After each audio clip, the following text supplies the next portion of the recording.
आज के वीडियो में हम लोग देखेंगे र्यूमेटिक फीवर क्या होता है, देन उसके बाद में र्यूमेटिक हार्ट डिसीज क्या होता है। ठीक है, तो यहाँ पर आपको बता देता हूँ कि र्यूमेटिक फीवर क्या होता है। र्यूमेटिक फीवर एक सिस्टमेटिक इन्फ्लामेशन है जिसके कारण स्किन और जॉइंट्स और हार्ट अफेक्ट या प्रभावित होता है। ठीक है, देन नेक्स्ट क्या है, rheumatic heart disease.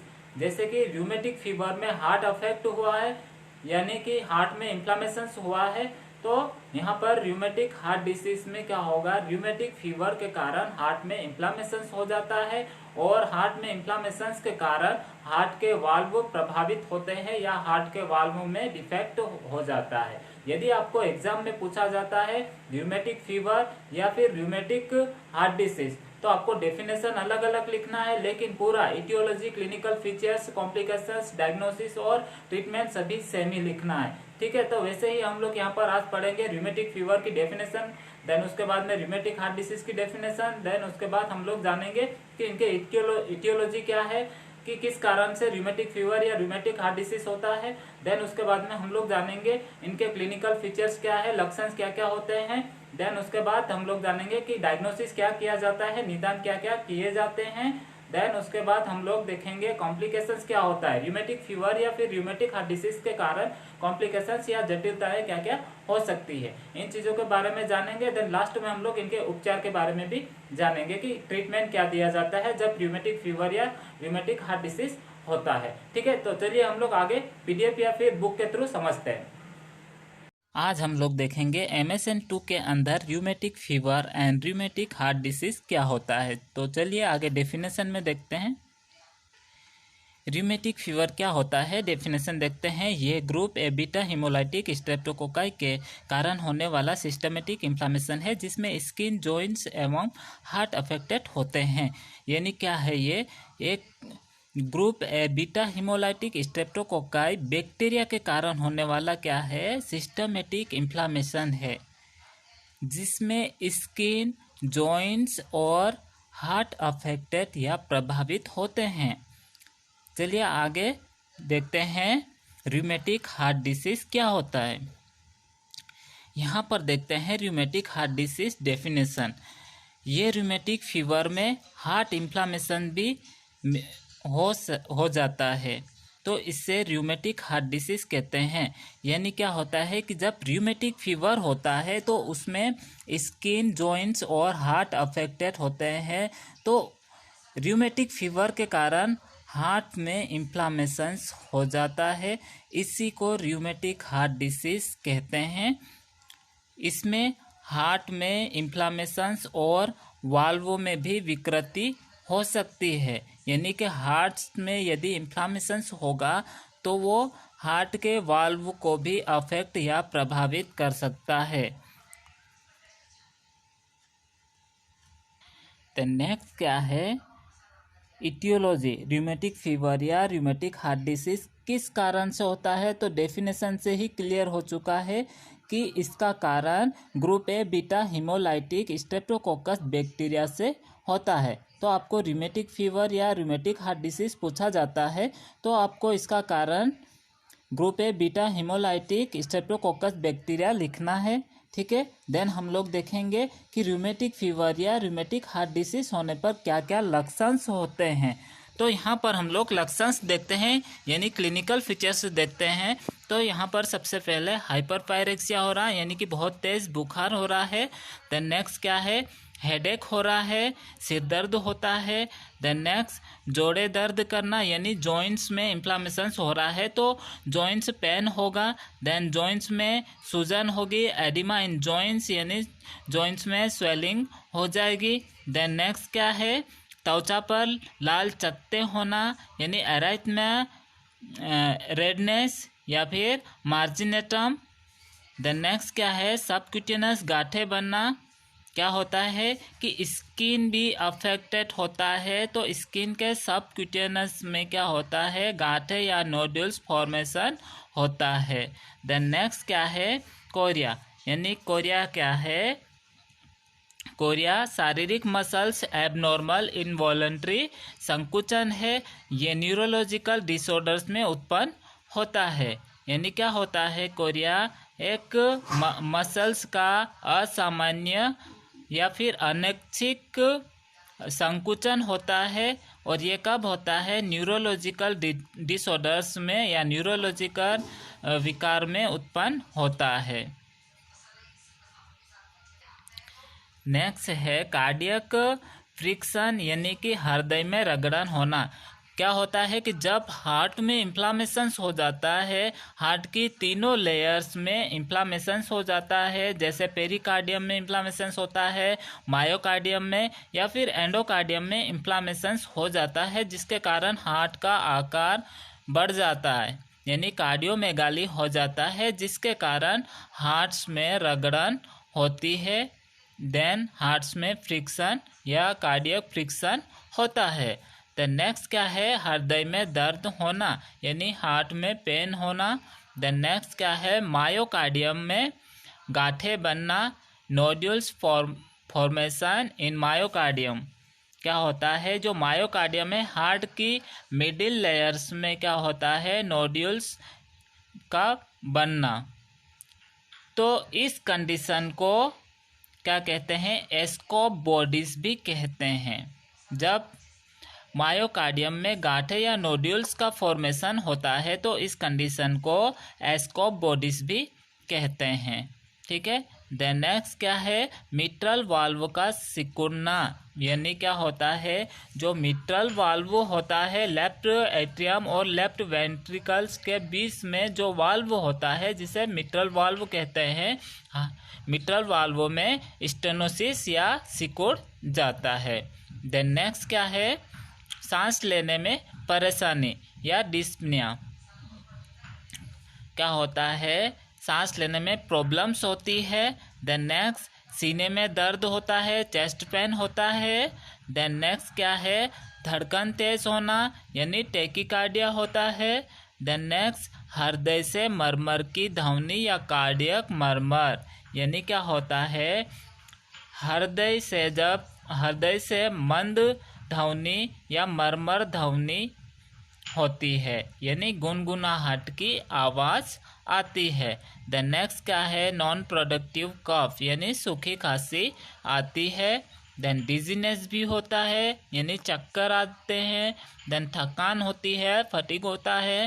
Then anorexia होता है। एनोरेक्सिया में पेशेंट्स को भूख नहीं लगती है। देन वीकनेस होगी, रेस्टलेसनेस होगा और पेशेंट्स अनकॉन्शियस हो जाएगा यानी बेहोश हो जाएगा। चलिए अब देखते हैं निदान या डायग्नोसिस यानी कि रूमेटिक फीवर या रूमेटिक हार्ट डिसीज होने पर क्या क्या निदान या डायग्नोसिस किए जाते हैं। तो सबसे पहले हिस्ट्री कलेक्ट की जाती है। देन फिजिकल एग्जामिनेशन यानी कि शारीरिक परीक्षण किया जाता है और लक्षणों की उपस्थिति की जांच की जाती है यानी जो जो लक्षण दिखाई दे रहे हैं, ठीक है, उन लक्षणों की जांच की जाती है। और नेक्स्ट क्या है? ब्लड इन्वेस्टिगेशन किया जाता है। ब्लड इन्वेस्टिगेशन में WBC काउंट चेक किया जाता है और ESR चेक किया जाता है। ठीक है, WBC सभी को पता होगा। देन ESR क्या है? एरिथ्रोसाइट सेडिमेंटेशन रेट यानी कि जैसे हम लोग रूमेटिक फीवर और रूमेटिक हार्ट डिसीज पढ़ रहे हैं तो ये क्या है? इन्फ्लामेटरी डिसीज है जिसमें इन्फ्लामेशंस हो जाता है। ठीक है, तो ESR में हम लोग क्या मेजर करेंगे? इन्फ्लामेशन रेट मेजर करेंगे। देन नेक्स्ट क्या है? सी रिएक्टिव प्रोटीन जांच भी की जाती है। सी रिएक्टिव प्रोटीन जांच यानी कि CRP क्या है? CRP level in the blood increase when condition causing inflammations. क्या करता है? CRP ब्लड लेवल को इंक्रीज करता है जब किसी प्रकार का इन्फ्लामेशंस बॉडी में होता है। ठीक है, देन नेक्स्ट क्या है? एंटी स्ट्रेप्टोलाइसिन और टाइटर टेस्ट किया जाता है। तो एंटी स्ट्रेप्टोलाइसिन और टाइटर टेस्ट क्या है? यह एक ब्लड टेस्ट है जो स्ट्रेप्टोकोकस इन्फेक्शन का पता लगाता है। क्या है? एंटी स्ट्रेप्टोलाइसिन और टाइटर टेस्ट में क्या किया जाता है? एक ब्लड टेस्ट के द्वारा स्ट्रेप्टोकोकस इन्फेक्शन का पता लगाया जाता है। देन नेक्स्ट क्या है, ईसीजी यानी इलेक्ट्रोकार्डियोग्राफी। तो ईसीजी के बारे में आप लोगों ने पढ़ा ही होगा, ठीक है। यहाँ पर क्या किया जाता है, इलेक्ट्रोकार्डियोग्राफी यानी कि क्या किया जाता है, कार्डियोग्राफ चेक किया जाता है। देन नेक्स्ट क्या है, चेस्ट एक्सरे किए जाते हैं। देन नेक्स्ट क्या है, इकोकार्डियोग्राफी भी किया जाता है। इकोकार्डियोग्राफी क्या है, एक अल्ट्रासाउंड, इको का मतलब होता है हार्ट का अल्ट्रासाउंड, यानी कि एक इको का मतलब होता है अल्ट्रासाउंड, यानी अल्ट्रासाउंड के द्वारा क्या किया जाता है, हार्ट इमेज को क्रिएट किया जाता है। जैसे कि सोनोग्राफी, आप लोगों ने सोनोग्राफी देखा होगा, जिसमें एक ग्राफ चेक किया जाता है जो कि एक इको साउंड के द्वारा क्रिएट किया जाता है, ठीक है। यहाँ पर भी इको कार्डियोग्राफी किया जाता है, जिसमें हार्ट का इमेज क्रिएट किया जाता है और एबनॉर्मलिटी देखी जाती है। देन नेक्स्ट क्या है, कॉम्प्लिकेशंस, यानी कि रूमेटिक फीवर या रूमेटिक हार्ट डिसीज होने पर क्या क्या जटिलताएं या कॉम्प्लिकेशंस हो जाते हैं। तो सबसे पहला कॉम्प्लिकेशंस है पेनकार्डाइटिस। पेनकार्डाइटिस का मतलब होता है कि हार्ट में इन्फ्लामेशंस, यानी कि पेनकार्डाइटिस में पेरिकार्डाइटिस, मायोकार्डाइटिस और एंडोकार्डाइटिस तीनों लेयर आ सकती है, ठीक है, यानी पूरे हार्ट में इन्फ्लामेशंस हो जाता है। देन नेक्स्ट क्या है, वाल्वुलर स्टेनोसिस, यानी कि हार्ट के जो वाल्व होते हैं, वाल्वों में स्टेनोसिस आ जाता है इन्फ्लामेशंस के कारण, या फिर वाल्व सिकुड़ जाते हैं जिसके कारण सर्कुलेशन एबनॉर्मल, असामान्य हो जाता है या बंद हो जाता है, बाधा उत्पन्न हो जाती है सर्कुलेशंस में।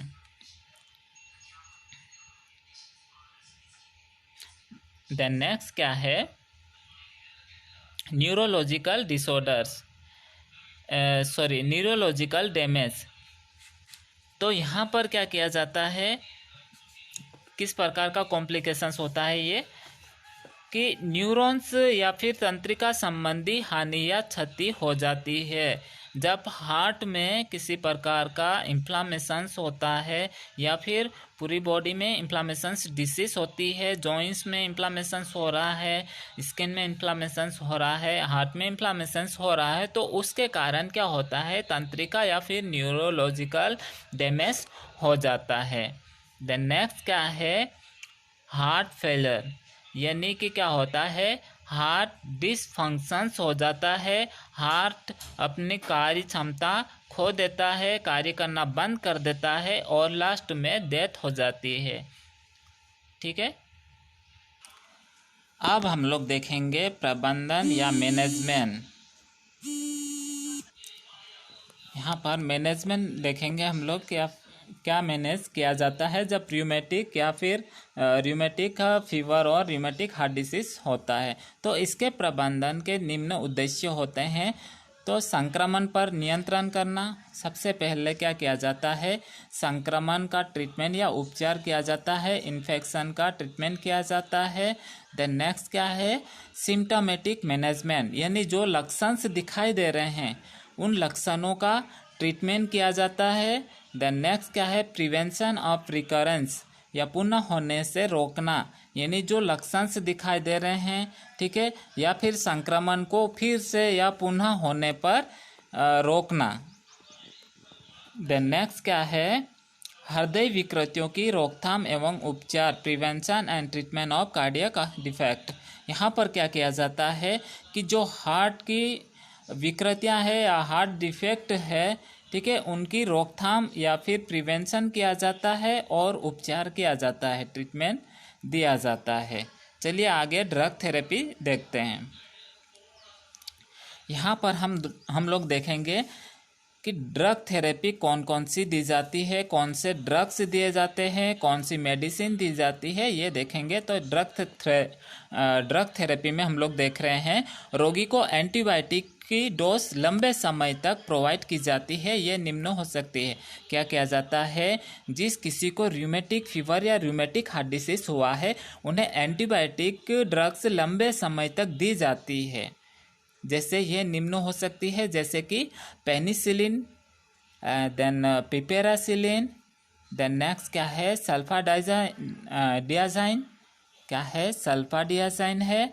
देन नेक्स्ट क्या है, एरिथ्रोमाइसिन ईटीसी, यानी पेनिसिलिन दी जाती है, देन पिपेरासिलिन दी जाती है, और सल्फाडियाजाइन दिया जाता है, और एरिथ्रोमाइसिन दी जाती है। ये ड्रग्स एंटीबायोटिक है और इसे लंबे समय तक पेशेंट्स को दिया जाता है। देन नेक्स्ट क्या है, रोगी को non steroid anti inflammatory drugs provide की जाती है जिससे पेन को कंट्रोल किया जा सके, जैसे कि एस्प्रिन, आइबुप्रोफेन और एसिटामिनोफेन दिया जाता है। ठीक है, एस्प्रिन और आइबुप्रोफेन दी जाती है और एसिटामिनोफेन दिया जाता है। एसिटामिनोफेन यद्यपि non steroid anti inflammatory drugs नहीं है। ठीक है, देन नेक्स्ट क्या है, रोगी को आवश्यकता अनुसार ड्रग्स दी जाती है, यानी क्या किया जाता है, आवश्यक होने पर ड्रग्स दी जाती है, जैसे कि एंटासिड। ठीक है, एंटासिड यदि आवश्यक हो तो एंटासिड दिया जाता है, यदि वॉमिट हो रहा हो, नोजिया हो रहा हो तो एंटी इमेटिक्स दिया जाता है, और किसी प्रकार की एलर्जी हो रही हो तो एंटी हिस्टामिन्स दिया जाता है। देन नेक्स्ट क्या है, कार्डियक डिसीज होने पर विशेष ड्रग्स भी प्रोवाइड की जाती है। यदि कार्डियक डिसीज है तो कुछ विशेष ड्रग्स भी दी जाती है, जैसे कि डायूरेटिक्स। ठीक है, डायूरेटिक्स इन्फ्लामेशंस को कंट्रोल करने के लिए दी जाती है। देन टेकिकार्डिया को कंट्रोल करने के लिए दी जाती है। हाइपरटेंशन को इमीडिएट के लिए दी जाती है, हाइपरटेंशन को कंट्रोल करने के लिए। देन मोस्टली इससे इन्फ्लामेशंस को कंट्रोल करने के लिए दिया जाता है। देन नेक्स्ट क्या है, डिजिटलिस। देन नेक्स्ट क्या है, सर्जरी। ठीक है, रोगी की कार्डियक कॉम्प्लिकेशंस की स्थिति में सर्जरी की जाती है, और ये सर्जरी निम्न हो सकती है, यानी क्या है, यदि रोगी को कार्डियक कॉम्प्लिकेशंस या कार्डियक जटिलताएं होती है तो उस कंडीशन में सर्जरी की जाती है, और ये सर्जरी निम्न हो सकती है, जैसे वाल्वुलर सर्जरी। वाल्वुलर सर्जरी में कौन सा सर्जरी किया जाता है, कमीशोरेटोमी किया जाता है। कमीशोरेटोमी में क्या किया जाता है, ये वाल्व के जॉइंट्स को रिमूव किया जाता है, यानी क्या होता है, जब वाल्वुलर स्टेनोसिस हो जाता है, वाल्व सिकुड़ जाते हैं जिसके कारण सर्कुलेशन में बाधा उत्पन्न होती है, तो उस कंडीशन में क्या किया जाता है, वाल्व को रिमूव कर दिया जाता है, हटा दिया जाता है। देन नेक्स्ट क्या है, वाल्वुलोप्लास्टी किया जाता है। वाल्वुलोप्लास्टी में क्या किया जाता है कि सर्जरी के द्वारा वाल्व को रिपेयर किया जाता है, यानी वाल्व स्टेनोसिस हुआ है, वाल्व में किसी प्रकार का स्टेनोसिस हुआ है या सिकुड़ गए हो, तो उस कंडीशन में क्या किया जाता है, वाल्व को रिपेयर किया जाता है, उसे फिर से सर्कुलेशन चालू किया जाता है। देन नेक्स्ट क्या है, वाल्व रिप्लेसमेंट, यानी यहाँ पर क्या किया जाता है, वाल्व को रिप्लेस किया जाता है, यानी वाल्व यदि पूरी तरह से डैमेज हो चुका हो, जिसके कारण ऑब्स्ट्रक्शन हो गया हो, तो उस कंडीशन में क्या किया जाता है, वाल्व का रिप्लेसमेंट किया जाता है, सर्जरी के द्वारा वाल्व को हटा दिया जाता है। देन नेक्स्ट नया वाल्व इम्प्लांट किया जाता है। तो आज का टॉपिक आप लोगों को समझ में आया है कि नहीं आया, आप लोग मुझे मैसेज या कमेंट्स करके बता सकते हैं। ठीक है, अगर समझ में नहीं आता है तो मैं आपको फिर से समझाने की कोशिश करूंगा, आप लोग कोशिश कीजिएगा, क्योंकि ये बहुत ही इंपॉर्टेंट क्वेश्चन है, एग्जाम में आने लायक क्वेश्चन है। ठीक है, इसलिए आप लोग इस वीडियो को देख करके समझने की कोशिश कीजिए। सिर्फ एक बार वीडियो देखने से समझ में नहीं आएगा, इसको बार बार देखिए। ठीक है, और समझने की कोशिश कीजिए। अगर समझ में नहीं आता है तो आप मुझे कभी भी पूछ सकते हैं, मैं आपको कभी भी बता सकता हूँ, व्हाट्सएप में मैसेज कर सकता हूँ। ठीक है, या फिर आप लोग मेरे चैनल में कमेंट्स करके भी पूछ सकते हो। ठीक है, तो आप लोग अच्छे से पढ़ाई कीजिए और समझने की कोशिश कीजिए। बहुत ही इंपॉर्टेंट क्वेश्चन है, एग्जाम में भी आ सकता है और हमारे नॉलेज के लिए भी बहुत ही यूजफुल है। ठीक है, इसलिए आप लोग इसे अच्छे से समझने की कोशिश कीजिए। आगे भी हम लोग ऐसे मेजर हार्ट डिसीज के बारे में पढ़ेंगे। ठीक है, इसलिए आप लोग पहले इससे समझने की कोशिश कीजिए। ठीक है, देन हम लोग आगे मेजर डिसीज के बारे में पढ़ेंगे नेक्स्ट वीडियो में।